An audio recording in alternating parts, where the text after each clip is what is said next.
সন্ধ্যা হতেই কেন এত মানুষ সাদুল্লাপুরে ভিড় জমাচ্ছে? এই মুহূর্তে কিন্তু আমার পিছনে অনেক মানুষ, আর বিশেষ করে ইউথরা কিন্তু এই জায়গাটাতে বেশি আসতেছে।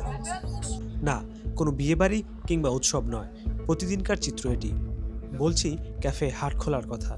যদি বলি এখানে কেন দর্শনার্থীরা আসছেন আমি এখানে পুরা চা খেতে আসছি। আর এর উদ্যোক্তাই বা কেমনটি আশা করেছিলেন, আসলে আমি যা আশা করছিলাম তার থেকে কয়েকগুণ বেশি আর সাড়া পাইছি। চলুন তবে জেনে নেই এখানে কিভাবে আসবেন এবং এত কাপ চা বিক্রির রহস্যটাই জানবো আজকের ভিডিওতে।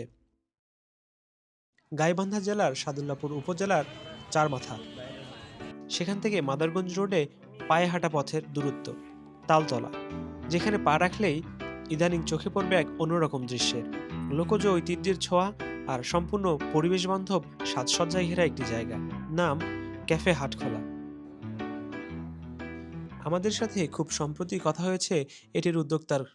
এটা এই আপাতত যেহেতু ভার্সিটি ছিল না, বন্ধ ছিল একটা, এই টাইমে আর কি আমার এক মামা ছিল, ওনার সঙ্গে বসে এমনিতেই আলোচনা করতে করতে নানান আইডিয়া মাথায় আসে। এখান থেকে আস্তে ধীরে আমরা প্ল্যান করলাম যে আসলে এরকম জিনিস যেহেতু নাই, এটা একটা উপজেলা হওয়ার কারণে এখানে বিনোদনের জন্য এরকম কোনো জায়গা নাই।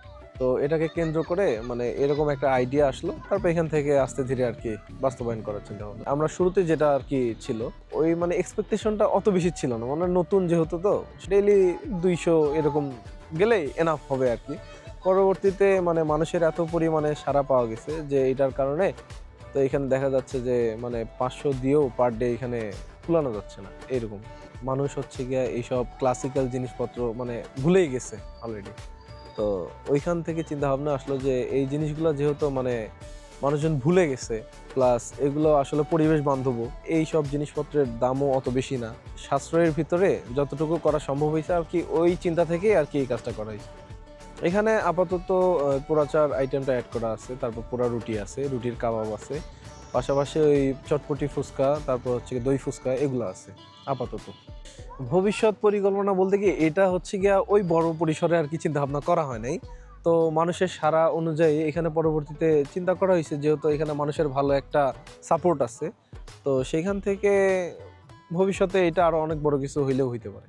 এখানে আসা বেশিরভাগ দর্শনার্থী তরুণ। জায়গাটা অনেক সুন্দর, আমরা আশেপাশে ঘুরলাম, এখানে পোড়া চা পোড়া রুটি খাইলাম, অনেক সুন্দর পরিবেশ। আলহামদুলিল্লাহ ভালো।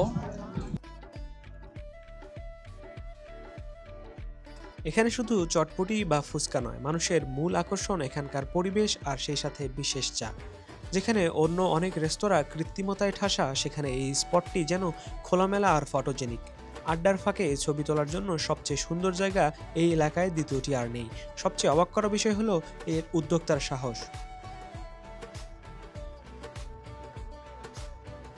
আপনি যদি গাইবান্ধার আশেপাশে থাকেন এবং যান্ত্রিকতার বাইরে মাটির গন্ধে ঘেরা কোনো এক বিকেল কাটাতে চান, তবে তালতলার এই স্পটটি হতে পারে আপনার পছন্দের তালিকায় একেবারে শীর্ষে। শেকড়ের টানে এক কাপ চা আর গ্রাম বাংলার স্বাদ নিতে আপনি কবে আসছেন?